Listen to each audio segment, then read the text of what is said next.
Good afternoon all of you. आज हम project management की 14th लेक्चर की क्लास ले रहे हैं।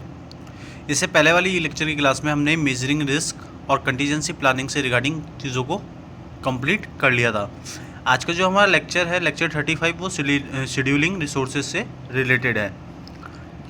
इसके अंदर जो हमारा पहला पॉइंट है वो है प्रोबेबिलिटी एंड इम्पैक्ट मैट्रिक्स। तो जैसे कि आप स्क्रीन पे देख रहे हैं, यहाँ लिखा हुआ है कि evaluation of each risk importance and hence priority for attention can be done using a probability and impact matrix as shown. इसका मतलब ये हुआ कि ईच रिस्क के इम्पोर्टेंस का इवैल्यूएशन और इसलिए अटेंशन के लिए प्रायोरिटी एक प्रोबेबिलिटी और इम्पैक्ट मैट्रिक्स का यूज करके दिखाया जा सकता है। This specifies combination of probability and impact that lead to rating the risk as low, moderate or high priority. The type of management response should be. इसका मतलब ये हुआ कि ये probability और impact के combination को specify करता है जो risk को moderate या high priority के रूप में rating देता है। Management response के कुछ types हमारे यहाँ पर लिखे हुए हैं, जिसके अंदर पहला जो type है हमारा वो है threat। High risk shown in dark grey boxes are priority and need a hard line response। इसका मतलब ये हुआ कि हाई रिस्क प्रायोरिटी है और एक हार्ड लाइन रेस्पॉन्स की नीड है। दूसरा है low risk mid grey boxes need to have a contingency made for them monitored. इसका मतलब ये हुआ कि लो रिस्क के लिए उनके लिए एक कंटीजेंसी नीड और मॉनिटरिंग होती है। सेकंड है हमारा opportunities. Dark grey boxes shows want to pursue first as they offer the most benefit are more easily achieved। इसका मतलब ये हुआ कि डार्क ग्रे बॉक्स पहले लोगों को परस्यू करने के लिए दिखाते हैं क्योंकि वे सब मोर बेनिफिट देते हैं। सेकंड है mid grey boxes indicate the ones to be monitored. मध्य ग्रे बॉक्स लोगों को मॉनिटर रखने का इंडिकेशन देते हैं। इसके आगे हम रीड कर रहे हैं कि it is possible to rate a risk separately for cost, time, scope and quality. In addition it can be develop ways to determine one overall rating to for each risk.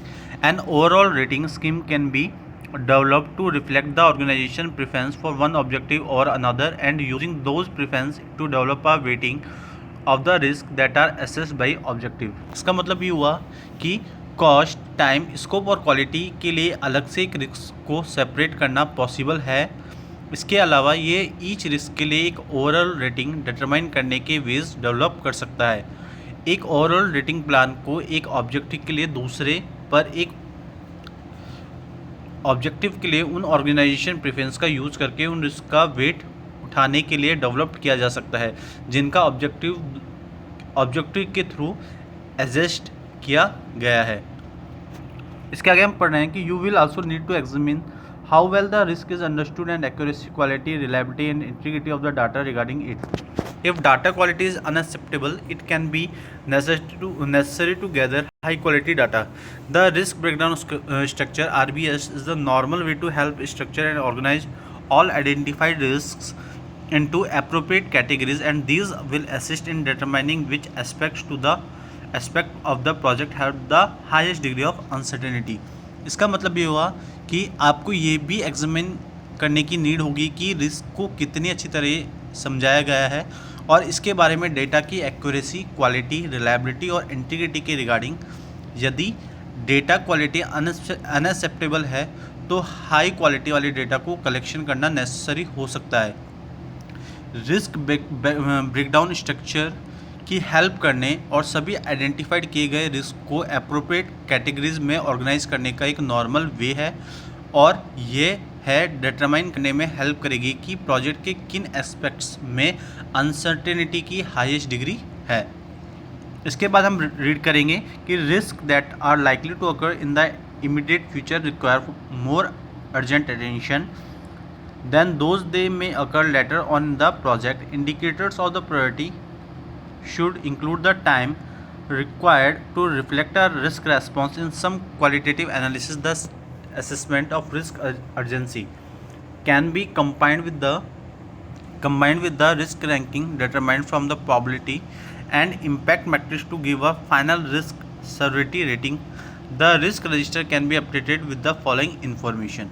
इसका मतलब ये हुआ कि immediate future में होने वाली risk को उन लोगों की तुलना में अधिक अर्जेंट अटेंशन देने की रिक्वायरमेंट होती है जो बाद में प्रोजेक्ट में हो सकते हैं। प्रायोरिटी के इंडिकेटर्स में रिस्क रेस्पॉन्स को इफेक्ट करने के लिए टाइम रिक्वायर इंक्लूड होना चाहिए।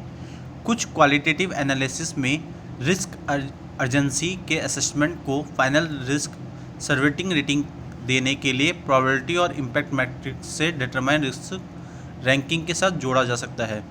रिस्क रजिस्टर को फॉलोइंग इन्फॉर्मेशन के साथ अपडेट किया जा सकता है। वो कौन कौन सी इन्फॉर्मेशंस हैं? नंबर 1 इज़ रिलेटिव रैंकिंग और priority list of project risk. इसका मतलब हुआ कि the probability and impact matrix can be used to classify risk according to their individual significance. Risk may be listed by priority separately for schedule, cost and performance since organization may value one objective or another. The project manager can then use the prioritized list of risks to focus attention on those items of high significance to the most important objectives. इसका मतलब ये हुआ कि probability और impact matrix का use करके individual significance के according risk को क्लासीफाई करने के लिए किया जा सकता है। रिस्क को शेड्यूल, कॉस्ट और परफॉर्मेंस के लिए अलग से प्रायोरिटी से लिस्टेड किया जा सकता है क्योंकि ऑर्गेनाइजेशन दूसरे पर एक ऑब्जेक्टिव को इम्पोर्टेंस दे सकते हैं। प्रोजेक्ट मैनेजर तब सबसे इम्पोर्टेंट ऑब्जेक्टिव के लिए हाई सिग्निफिकेंस की उन आइटम्स पर फोकस पे अटेंशन करते हैं जिनमें रिस्क की प्रायोरिटाइज लिस्ट का यूज़ कर सकता है। इसके बाद जो सेकंड इंफॉर्मेशन होती है वो होती है risk group by categories. This can point to some underlying causes of risk which may in turn suggest a holistic approach to dealing with them. Discovering concentrations of risk may also improve the effectiveness of risk response. इसका मतलब ये हुआ कि ये risk के common underlying causes को indicate कर सकता है जो बदले में उनसे डीलिंग के लिए एक हॉलिस्टिक अप्रोच को सजेस्ट कर सकता है। रिस्क की कंसंट्रेशन की डिस्कवरी भी रिस्क रेस्पॉन्स की इफेक्टिवनेस में इम्प्रूवमेंट कर सकती है। इसके बाद जो नेक्स्ट इन्फॉर्मेशन है वो ये है कि list of risk requiring response in the near term include those risk that require an urgent response and those that can be handled at a later date may be put into different groups. इसका मतलब ये हुआ कि इनमें उन risk को include किया जाता है जिनके लिए एक अर्जेंट रेस्पॉन्स की रिक्वायरमेंट होती है और जिन्हें लेटर डेट में हैंडल किया जा सकता है। उन्हें अलग अलग ग्रुप्स में रखा जा सकता है। उसके बाद जो हमारी नेक्स्ट इन्फॉर्मेशन है वो ये है कि list of risk for additional analysis and response. Some risk might warrant more analysis including quantitative risk analysis as well as response action. इसका मतलब ये हुआ कि कुछ रिस्क क्वांटिटेटिव रिस्क एनालिसिस के साथ साथ रेस्पॉन्स एक्शन सहित अधिक एनालिसिस वारंट कर सकते हैं। इसके बाद जो नेक्स्ट इन्फॉर्मेशन है वो ये है watch list of low priority risk. Those that are not assessed as important in this process can be placed on a watch list for continued monitoring.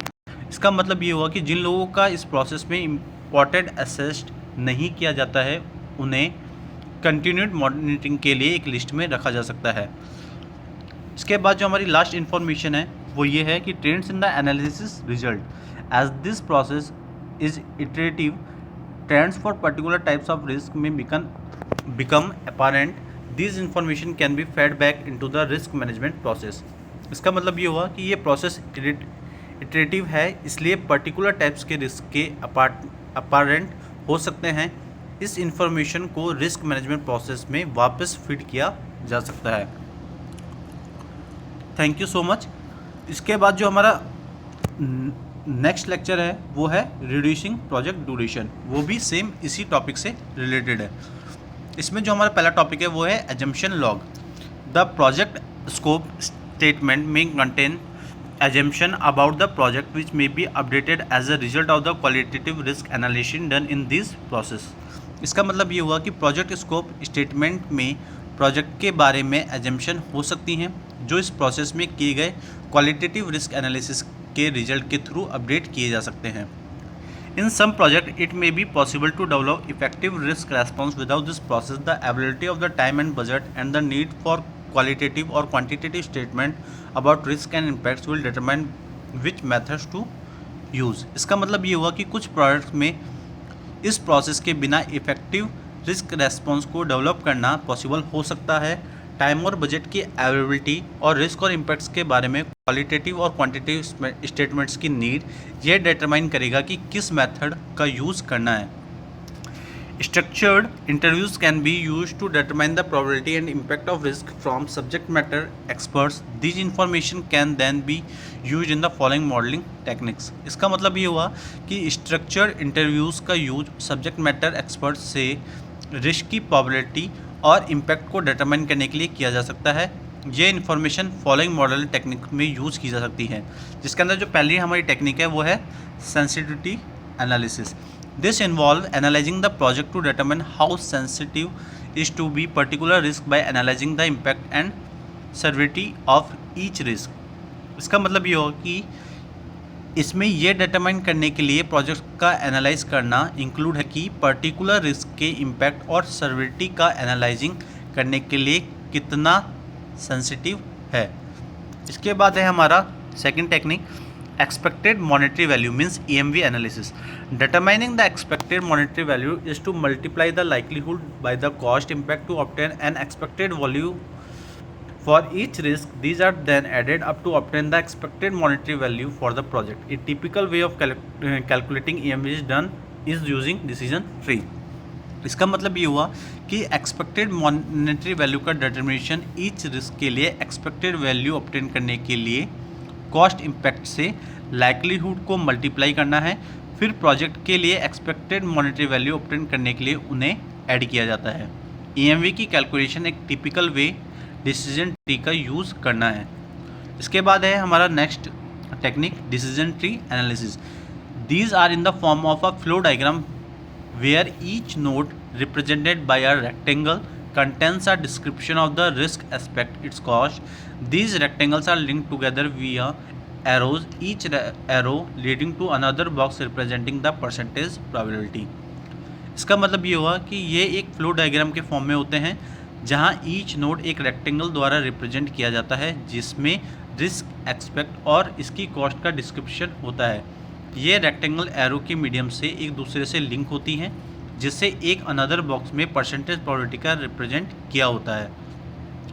इसके बाद जो हमारी नेक्स्ट टेक्निक है वो है Monte Carlo analysis. Is normally calculated by computer by analysing many scenarios for the project schedule and calculate the impact of particular the risk events. इसका मतलब ये हुआ कि आमतौर पर प्रोजेक्ट शेड्यूल के लिए मैनी सिनेरियो का एनालिजिंग करके और विशेष रूप से रिस्क की इवेंट्स के इम्पैक्ट की कैलकुलेशन करके कंप्यूटर द्वारा कैलकुलेशन की जाती है। It is helpful in identifying risk and the effect that they have on the project schedule. The risk register is further updated to include a quantitative risk report detailing quantitative approaches outputs and recommendation. Updates include the following. इसका मतलब ये हुआ कि risk की identification करने और project के time पर उनके इफेक्ट को आइडेंटिफाई करने में हेल्पफुल है। क्वांटिटेटिव रिस्क रिपोर्ट आउटपुट और अप्रोचेस का डिटेलिंग देते हुए एक रिस्क रिलेटेड रिपोर्ट को इंक्लूड करने के लिए रिस्क रजिस्टर को और अपडेट किया जाता है। अपडेट में फॉलोइंग स्टेप्स इंक्लूड होते हैं, जिसके अंदर जो हमारा पहला स्टेप है वो है probabilistic analysis of the project. Estimates are made of potential product schedule and cost outcomes listing the possible completion dates and cost with their associated confidence level। This output, often expressed as a cumulative distribution, can be used with stakeholder risk tolerance to permit quantification of the cost and time contingency reserves। इसका मतलब ये हुआ कि estimation potential project schedule में बने होते हैं और पॉसिबल कंप्लीशन डेट्स और कॉस्ट को उनको एसोसिएटेड कॉन्फिडेंस लेवल के साथ लिस्टेड किए करते हैं। यह आउटपुट जिसे अक्सर क्युमुलेटिव डिस्ट्रीब्यूशन के रूप में एक्सप्रेस किया जाता है, इसका use stakeholder risk tolerance के साथ किया जा सकता है ताकि कॉस्ट और टाइम की कंटीजेंसी रिजर्व के रिजल्ट की परमिशन दी जा सके। नेक्स्ट है हमारा probability of achieving cost and time objective. With the risk facing the project, the probability of achieving project objectives under the current plan can be estimated using quantitative risk analysis result. इसका मतलब ये हुआ कि project के सामने आने वाले risk के साथ करंट प्लान के तहत प्रोजेक्ट के ऑब्जेक्टिव्स को ऑब्टेन करने की प्रोबेबिलिटी का अनुमान क्वांटिटेटिव रिस्क एनालिसिस रिजल्ट्स का यूज़ करके लगाया जा सकता है। इसके बाद जो नेक्स्ट है हमारा पॉइंट वो है कि prioritise list of quantified risk. The list of risk includes those that pose the greatest threat और present the greatest opportunity to the project. These include the risks that may have the greatest effect on cost contingency and those that are most likely to influence the critical path. These risks may be identified in some cases through a Tornado diagram generated as a result of the stimulation analysis. इसका मतलब ये हुआ कि risk की इस list में वे include हैं जो सबसे बड़ा फियर पोज करते हैं या प्रोजेक्ट का सबसे बड़ा अपॉर्चुनिटी प्रेजेंट करते हैं। इनमें वह रिस्क इंक्लूड है जो कॉस्ट कंटीजेंसी पर सबसे अधिक इफेक्ट डाल सकते हैं और जो क्रिटिकल पाथ को इफेक्ट करने की सबसे अधिक पॉसिबिलिटी है। सिमुलेशन एनालिसिस के रिजल्ट जनरेट करने के एक टोरंडो डायग्राम की हेल्प से कुछ केसेस में इन रिस्क की आइडेंटिफिकेशन की जा सकती है। इसके बाद जो हमारा नेक्स्ट टॉपिक है वो है trends in the analysis result.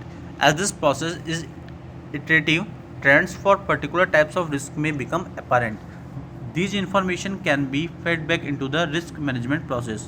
इसका मतलब ये हुआ कि ये प्रोसेस इटरेटिव है, इसलिए पर्टिकुलर टाइप्स के रिस्क के ट्रेंड्स अपरेंट हो सकते हैं। इस इंफॉर्मेशन को रिस्क मैनेजमेंट प्रोसेस में वापस से फीड किया जा सकता है, जिसके अंदर जो हमारा पहला पॉइंट है वो है risk analysis uses the probability and impact matrix means PIM to rank and prioritize risk and this information is placed back on the risk register.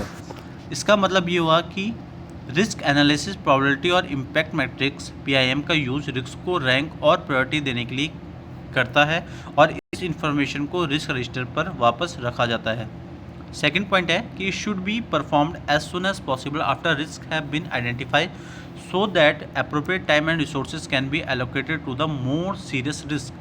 इसका मतलब ये हुआ कि रिस्क की आइडेंटिफिकेशन होने के बाद इसे जल्द से जल्द किया जाना चाहिए ताकि अधिक पॉसिबल रिस्क के लिए अप्रोप्रिएट टाइम और रिसोर्सेज एलोकेट किए जा सकें। नेक्स्ट पॉइंट है हमारा कि प्रोजेक्ट्स ऑफ ए कॉमन और recurrent type tend to have well understood risk whereas those breaking new to have more uncertainty.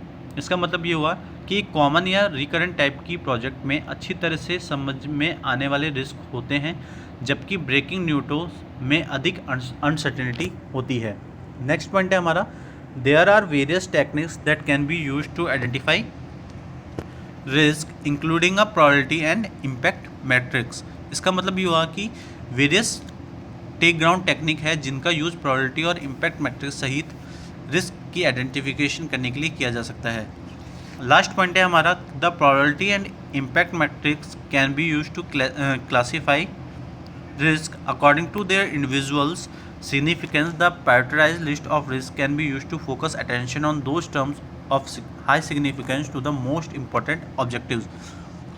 इसका मतलब ये हुआ कि probability और impact matrix का यूज़ उनके individual significance के अकॉर्डिंग रिस्क को क्लासीफाई करने के लिए किया जा सकता है। रिस्क की इस प्रायोरिटाइज वाली लिस्ट का यूज़ सबसे इम्पॉर्टेंट ऑब्जेक्टिव्स के लिए हाई सिग्निफिकेंस की उन आइटम्स पर फोकस अटेंशन करने के लिए किया जा सकता है। Thank you so much. आज का जो हमारा टॉपिक था वो आज हमने कंप्लीट कर चुके हैं, जो शेड्यूलिंग ऑफ रिसोर्सेज से रिलेटेड था। उसके बाद आज हमने जो सेकंड टॉपिक भी इसके साथ कवर किया जो कि रिड्यूसिंग प्रोजेक्ट ड्यूरेशन से रिलेटेड था। अब हम नेक्स्ट पार्ट में 8th मॉड्यूल को कवर करेंगे जो प्रोजेक्ट परफॉर्मेंस इवैल्यूएशन से रिलेटेड है। Thank you so much.